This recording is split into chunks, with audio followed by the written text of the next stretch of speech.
Olá, boa noite. Sejam bem-vindos a mais uma palestra na Python Brasil 2021. Espero que todos vocês estejam bem. Meu nome é Geisa Priscila, eu sou uma mulher negra de pele clara. Eu tenho cabelo castanho escuro, eles estão soltos agora e são lisos. Eu estou usando uma blusa vermelha, tem uns detalhezinhos aqui de flores, quase não dá para perceber. Este ano, a Python Brasil ela está apoiando a ONGs Mães de Favela. E nós queremos incentivar a contribuição de todos vocês. E caso você possa e queira contribuir, a doação pode ser feita no ato da inscrição, lá no Eventbrite, escolhendo a opção de doação, ou também apontando a câmera do seu celular para o QR Code que está aparecendo aqui na tela.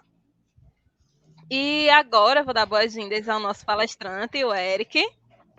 Boa noite, Eric, tudo bem? Boa noite, Geis, tudo bem e você?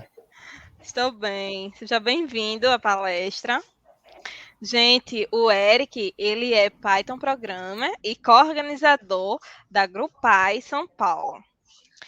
Eu queria, antes de passar a palavra para o Eric, reforçar que caso vocês tenham alguma dúvida ou alguma pergunta, vai fazer ao nosso palestrante, acesse lá o nosso canal do Discord, a trilha Angélica Rose, e deixa a sua pergunta lá que o Eric ele vai responder todas, caso dê tempo, ao final da palestra.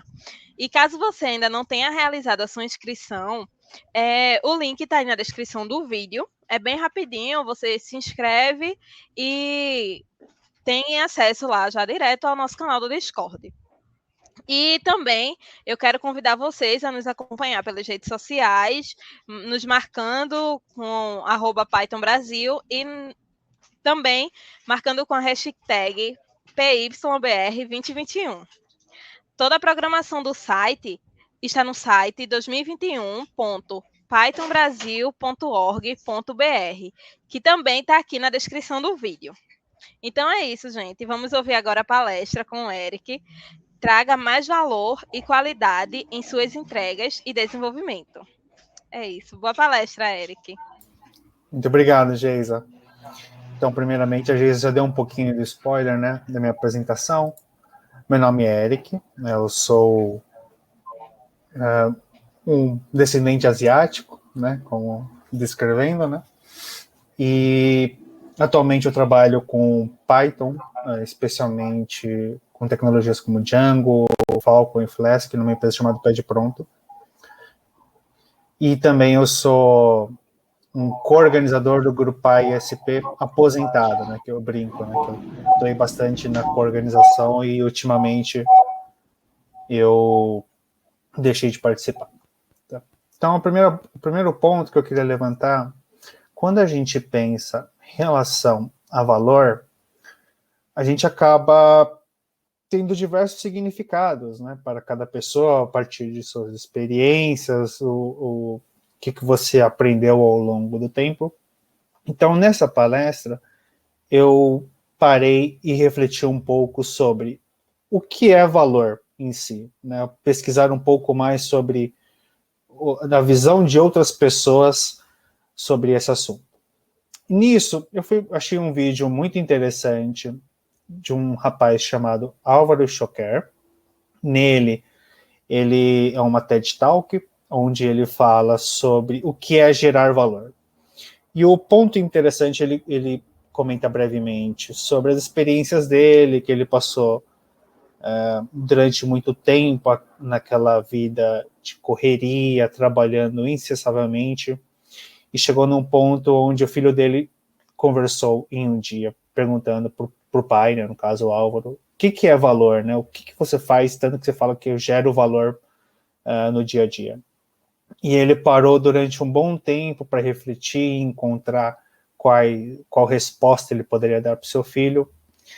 E uma das coisas que ele comentou no fim, para não dar muitos spoilers e vocês poderem também ver e tirar suas interpretações, é que a geração de valor é quando tomamos ações que podemos tornar as vidas das pessoas melhores.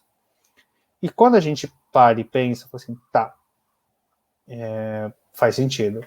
E aí a gente vai para um segundo ponto onde eu fui mais a fundo. Vamos olhar, por exemplo, o que diz no dicionário as questões de valor em si. E, segundo o dicionário Michaelis, colocando a fonte junto do slide, nós temos 19 significados diferentes para a questão de valor. Nisso, eu destaquei 3, que o primeiro é um preço que se atribui a algo. O segundo, importância de alguma coisa determinada previamente, de modo arbitrário. E um terceiro, onde um conjunto de qualidades excepcionais que atraem respeito e consideração dos outros. Então, quando a gente pensa em desenvolvimento de software, o ponto 3 é o que chama mais atenção. Que quando a gente fala assim, tá, como eu posso, o que é valor em si, né? São coisas que trazem a consideração do outro pelo trabalho que você propõe. E aí, com isso, trazendo mais para o nosso dia a dia, hoje em dia, com metodologias ágeis difundidas em diversas empresas, muitos trabalham com, sejam metodologias como Scrum, como Kanban, como Extreme Programming, por exemplo. E aí eles trabalham no cenário de histórias, né? E geralmente começam de 3 pontos: como, desejo e para. Então, como isso significa? Se, por exemplo, um cliente entra em contato com você e fala, olha, eu gostaria de uma funcionalidade no nosso software. E a gente fala assim, tá bom. Então, vamos descrever de uma forma de uma história completa. Então, como mantenedor do aplicativo, desejo um botão de exportação de uma planilha de dados, por exemplo, para que nossos clientes possam visualizar sua receita mensal. É uma coisa que qualquer tipo de software que a gente acabe trabalhando precisa ter, um sistema de exportação de planilha, né? Ou se, por exemplo, trabalha com algo de financeiro, né? Uma planilha de receita. E aí, com isso, a gente pode expandir um pouco mais as relações, que a gente pode colocar outras coisas no meio do contexto, que a gente coloca os atores, que são os usuários que vão interagir dentro do sistema. Nós podemos indicar quais interfaces, né, fluxos, telas ou aplicativos que irão interagir com esse cenário. As ações, como por exemplo, se eu clicar neste botão, o que ele irá fazer, quais são os dados que são necessários, por exemplo, criar, remanejar ou transformar, principalmente também as regras de negócio. Os ambientes, né, pode ser de repente a gente pode trabalhar com múltiplos ambientes de trabalho, e também por fim a questão de qualidade, né, qual é o critério de aceitação para que essa tarefa seja dada como concluída. E aí a gente chega num primeiro ponto que a gente se questiona bastante quando a gente fala em relação a valor, que para gerá-lo eu preciso entregar todas as tarefas ou preciso saber realmente o que eu estou fazendo? Porque a gente chega num ponto que, mais detalhadamente, que desenvolvimento de software não é uma ciência exata. Você só executar o que foi demandado não significa que você possa estar tornando a vida das outras pessoas melhores. Então, sempre quando a gente pensa nisso, a gente fica se questionando. Eu falei assim, faz sentido eu trabalhar nisso? Aí nós sabemos que é difícil no dia a dia você falar um não para o seu gerente ou um não para a supervisão. Mas o poder de você dizer não e dar razões plausíveis de que por que a gente está fazendo isso e quais são as razões, traz muito mais sentido e faz muito bem para todo mundo, né? E aí, com isso, existe um processo que se chama diagrama de Ishikawa, que foi um japonês que trabalhou há muitos anos, se não me engano, na indústria de automação, né? E ele resolveu um diagrama chamado diagrama de Ishikawa, que também ele tem um reflexo em um outro processo que a gente chama de 5 porquês. Como ele funciona? você levanta quais são os requisitos e você vai questionando para até você encontrar a causa raiz do problema. Então, por exemplo, né, por que eu preciso gerar um relatório mensal de vendas? Porque precisamos saber o valor total transacionado no estabelecimento. Por que a gente precisa saber o valor total? Porque temos que calcular as taxas. Por que temos que calcular as taxas? E porque precisamos saber de fato quando vai cair em nossa conta. E assim a gente sempre vai praticando essa questão dos porquês, que nem tinha aquela brincadeira do desenho antigo, né, da série do Castelo Rá-Tim-Bum, não era só porque sim, Zequinha, né? A gente tem que, de fato, sempre se perguntar qual é a razão disso tudo. E avançando um pouco, então quando a gente vai praticando esse cenário do porquê diversas vezes, a gente acaba sabendo que o consumidor final, na verdade, ele não quer apenas uma planilha que ele possa ver a receita. Na verdade, ele precisa da planilha para fazer uma conciliação financeira, que é outra coisa. Porque nem sempre a gente acaba perdendo com o tempo, o cliente ele não consegue expressar muito bem o que ele quer. Ele pode até falar, eu quero isso, eu quero aquilo, mas ele dificilmente, quando você está imergido de diversos problemas e coisas que ocorrem no seu meio, você não consegue visualizar muito bem quais são as causas, raízes dos problemas e quais ações podemos tomar. Então, por isso que praticar isso, você instigar a pessoa, o demandante da tarefa, assim, por que disso, a pessoa, ela irá parar, pensar e falar assim, olha, veja bem, você tem razão, o que a gente pediu não vai agregar valor, vamos procurar outros caminhos que possam auxiliar a essa demanda. Então, por isso que coloquei esse ponto, né? E aí, a gente coloca, a partir disso, depois dos porquês, a gente pode fazer algumas considerações. Tá, encontramos a causa raiz. O que precisamos fazer? O que a gente pode fazer rápido e fácil que ajudará o cliente? Porque não adianta você também querer criar uma funcionalidade gigantesca, demorar muito tempo e a gente acaba perdendo o prazo para poder ajudar o cliente de forma rápida, né?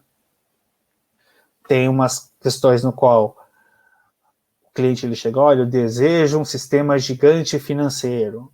Eu falo assim, vamos tentar fazer dividir, eu falo assim, olha, vamos tentar fazer um módulo 1, módulo 2, módulo 3, vamos o famoso dividir e conquistar, né? Que ajuda bastante para você conseguir alinhar as expectativas. Principalmente quando a gente olha novas funcionalidades, quais são os riscos e problemas que a gente pode encontrar no meio do caminho.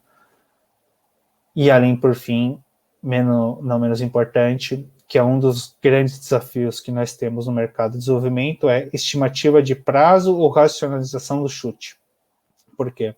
A gente tenta diversas formas de tentar racionalizar quanto tempo vai demorar uma funcionalidade. Então, na verdade, não importa o tempo que possa levar, a priori.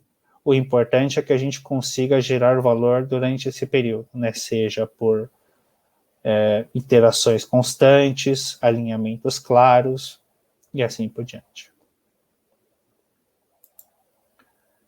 Então, um segundo ponto que eu coloco na questão de geração de valor é praticar a transparência, ser honesto e nunca omitir os problemas. Porque o famoso problemas, por mais que você omita, uma hora ou outra eles irão emergir. E aí você não vai ter como falar assim, olha, você que estava ciente do assunto. Por que você não avisou antes, né? Então, a gente acaba gerando muito valor praticando esses três pilares, a transparência, a honestidade e não cometer problemas. É um fator importante que ajuda bastante na geração de valor. E também o famoso clichê, porém praticado, que é o combinado não sai caro. Né? A questão de clareza nos alinhamentos, expectativas, terá muito mais valor do que a solução entregue em si. Então, assim, você chegar e falar, olha, eu te prometo te entregar essa funcionalidade pequena nesse curto espaço de período, ao invés de você prometer, de repente, um prazo gigantesco e chegar no prazo e você não entregar. É que nem existe um termo que a gente fala, que se eu não me engano vem do alemão, que é o serendipity, que a gente acaba praticando muitas vezes, por exemplo, em delivery, onde a gente faz um pedido de um objeto numa Amazon, numa Magazine Luiza, por exemplo, e ele te dá o prazo de entrega de até 15 dias. E aí, quando você chega assim, 10 dias antes, por exemplo, do prazo, você fica feliz, porque foi entregue antes da sua expectativa. Então, por isso que é muito importante a gente sempre parte do princípio de chutar prazos, colocando certas gorduras de tempo, mas, na verdade, quanto menor o escopo for, a gente acaba facilitando a vida de todo mundo. E aí, para exemplificar um pouco isso, eu coloquei alguns casos, que é o seguinte. Aconteceu de uma empresa ela ter dois tipos de planos. De um lado eu chamei de plano 1, do outro plano 2. Ambos eles trabalham no mesmo escopo de tempo, que a gente fala de sprint, né? Ou seja, 2 semanas de desenvolvimento. No plano 1, a gente não tem interação durante o período com o cliente, para, assim, nós isolarmos os desenvolvedores e desenvolvedoras para que não tenham interrupção durante esse período. A gente trabalha também com escopo fechado, onde a gente não deixa que, fechado esse período, eu não possa ter adição de novas funcionalidades, sugestões. E, por fim, também a gente parte do princípio que o lançamento disso só será feito quando todos os pontos planejados forem entregues. E aí, do outro lado, a gente tem um segundo plano, com uma outra equipe desenvolvendo a mesma coisa. Só que, a cada 3 dias, durante esse período de 2 semanas, eles conversam com o cliente, interagindo. Eles deixam um escopo aberto para que o cliente ele possa, durante essas microapresentações, falar sobre as alterações que ele quer e o cliente visualizando e tendo feedbacks. E aí, por fim, também eles mudam um pouco a dinâmica, onde eles fazem o lançamento, o deploy dessa funcionalidade quando uma parte for terminada. E aí, por fim, eu coloquei um desenho aqui, onde eu demonstro esses planos de uma forma ilustrativa. Do lado esquerdo, eu tenho o plano 1, onde a gente criou, eu tenho no Agile, eu tenho uma história chamada desenvolvimento de exportação de planilha. No plano 1, eu criei, que a gente chama de tarefas, né? Eu criei um botão na tela administrativa e também eu coloquei que a gente vai desenvolver a funcionalidade em todo o sistema que a gente chama de back-end, né? Que nós mexemos hoje com Python.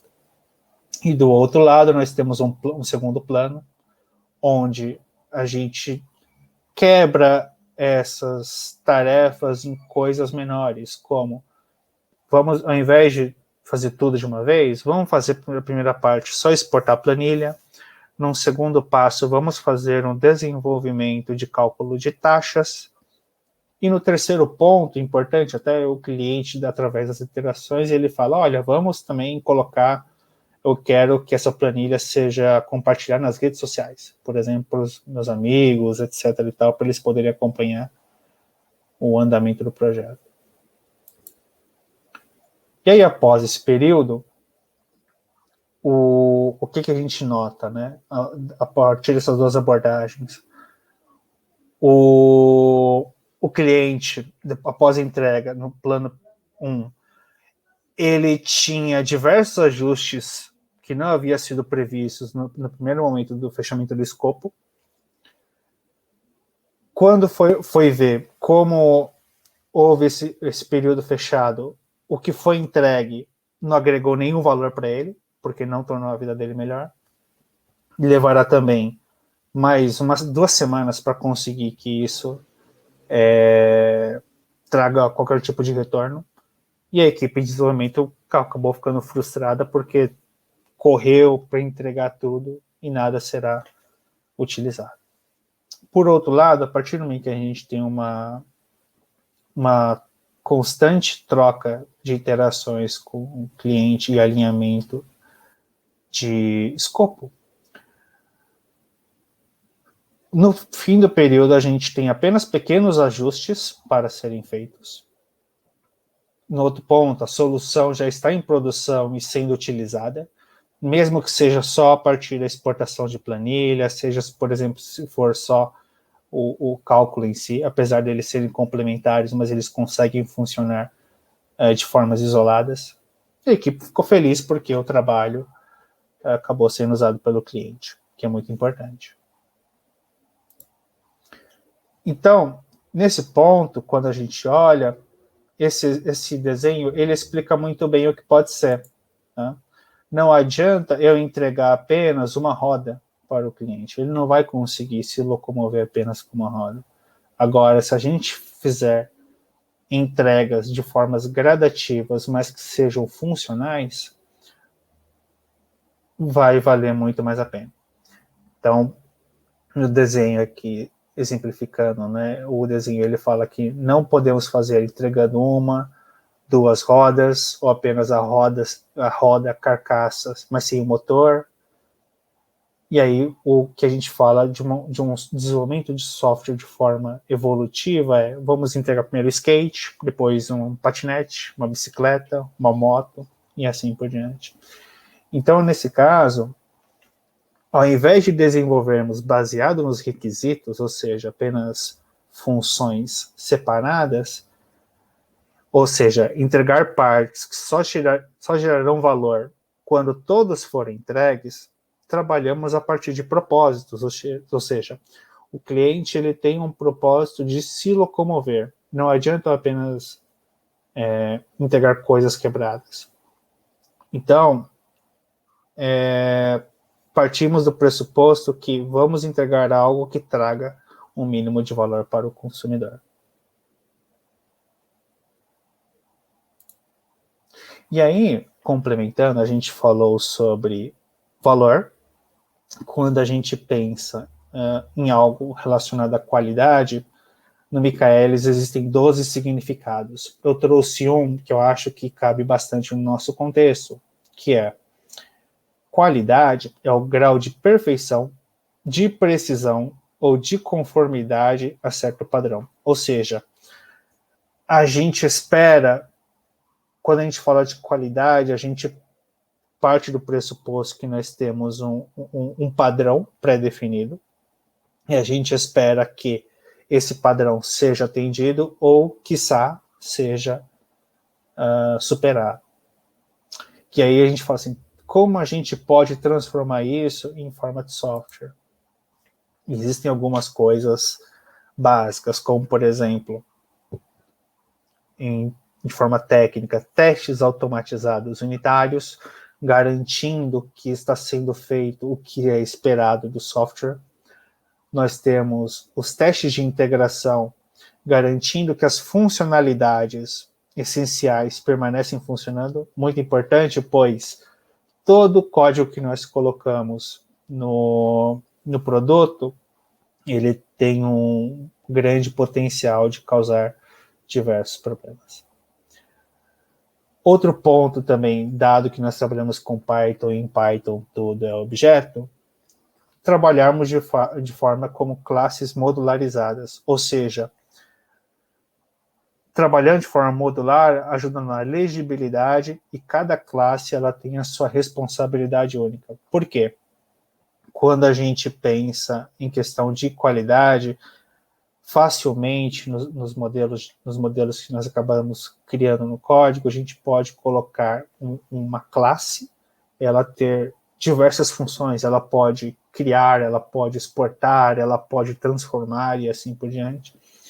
E depois de certo tempo, quando a gente transforma essa classe de uma forma inchada, fica muito difícil da gente poder, seja melhorar, quebrar ou inclusive aprimorar. Então, por isso que a gente pensa muito bem em deixar coisas concisas, onde cada classe ela tem poucas atribuições. Outro ponto que gera bastante discussão, que é a questão de comentários em relação só na classe ou na função. Eu não lembro de quem foi que falou comigo, mas é um ponto importante, onde um comentário não é necessariamente foi feito para você explicar a funcionalidade para as outras pessoas. Um comentário ele pode ser para você daqui uma semana, daqui um mês, daqui um ano, que você vai revisitar aquele mesmo código e você não vai lembrar qual é o contexto, qual é a razão. Então, use de forma razoável, né? Mas saiba que isso ajuda bastante e principalmente a você lembrar os contextos que acabam fugindo ao longo do tempo. E aí, por fim, um termo mais técnico, que é no Python, na orientação a objetos, ele trabalha com um esquema chamado herança. E toda uma classe ela acaba herdando as características de outra classe, caso ela faça parte. Então, muito cuidado quando a gente acaba herdando características de outras classes, pois pode ser que a classe que você está importando ela tenha comportamentos inesperados. Então, é o famoso use, pois traz muitos benefícios, muitos ganhos, mas muito cuidado, pois não saia importando classes dentro de classes à torta direita, pois pode causar efeitos colaterais bem graves ao longo do tempo.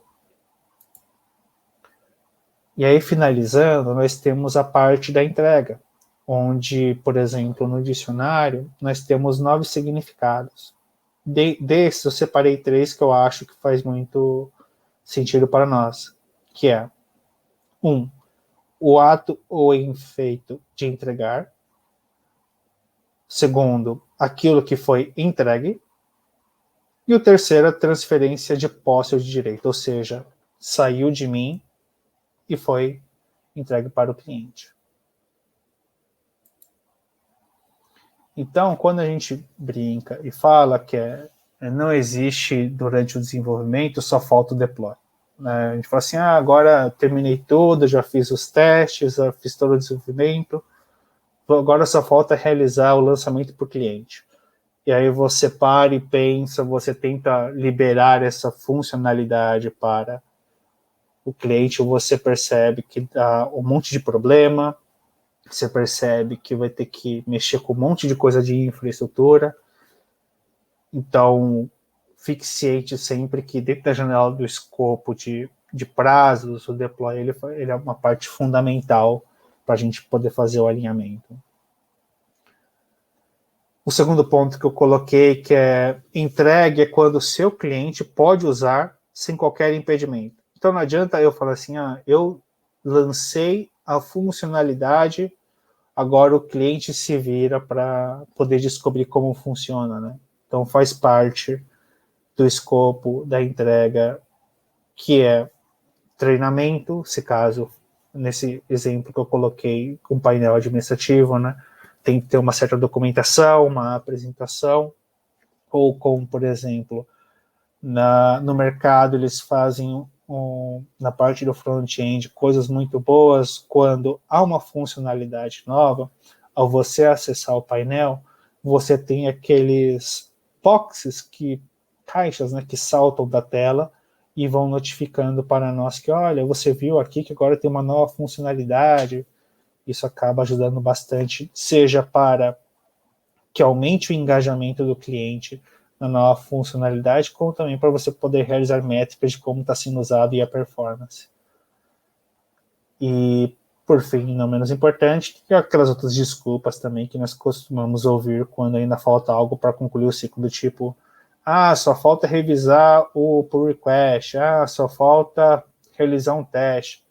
Então, a gente tem que definir um padrão para nós, que um padrão de entrega é quando tudo já está na mão do cliente, sem qualquer tipo de impedimento. Então, finalizando, o resumo que eu coloco a respeito de valor, entrega e qualidade, né? sempre a gente parte do pressuposto que vamos dividir e conquistar, ou seja, sempre aparecem coisas muito grandes, a gente acaba se assustando, projetos complexos, a gente acaba se embananando com planejamento. Basicamente, eu chutaria, da minha visão, que 80% dos nossos maiores problemas no desenvolvimento de software é não conseguirmos dividir de forma adequada os projetos e colocar atribuições devidas. O segundo ponto, que é o combinado não sai caro, ou seja, você ser transparente com o cliente, falar assim, olha, isso aqui a gente havia planejado dessa forma, mas a gente viu que não deu certo, é muito mais complexo do que nós imaginamos, a gente vai alterar um pouco o prazo, mas fique ciente que a gente vai manter. Praticar a transparência é fundamental nesse sentido, que é o que diz em conjunto com o terceiro ponto, né? Gaste muito mais tempo deixando claro o alinhamento com as partes do que o desenvolvimento em si. Porque quando a gente para e pensa, quando todos os pontos de dúvida, escopos, como eu coloquei no exemplo, né, das definições, estão bem claras, a parte de desenvolvimento fica muito mais fácil para a gente poder trabalhar, né? Porque a gente entra naquele ciclo, a gente desenvolve, aí descobre uma coisa nova, aí tem que parar, mexer, revirar, e isso que de fato acaba atrasando e frustrando muito as nossas vidas. Como comentei, clareza e transparência, porque mentira tem perna curta, sempre alguém vai descobrir. E um ponto que eu vejo no mercado, que o mais difícil é fazermos o simples de forma bem feita. Por fim, também, pratique a humildade, então sempre pergunte a opinião dos colegas, acho que é importante que a gente sempre tenha uma visão no qual temos a certeza da solução proposta, e quando a gente conversa pedindo outras opiniões, a gente acaba percebendo que não é aquilo que você havia imaginado. E também, como o método ágil propõe, a melhora contínua do processo para evitar repetição de erros, né? Então, isso faz fundamental. A gente, as palestras da Parte do Brasil mostram muito isso. Quando a gente vive num ambiente colaborativo, a gente consegue fazer grandes coisas de forma mais fácil, alegre, e agrega valor para todo mundo. E é isso. E aí, quem quiser me procurar, meu nome é Eric Hideki, em todas as redes sociais.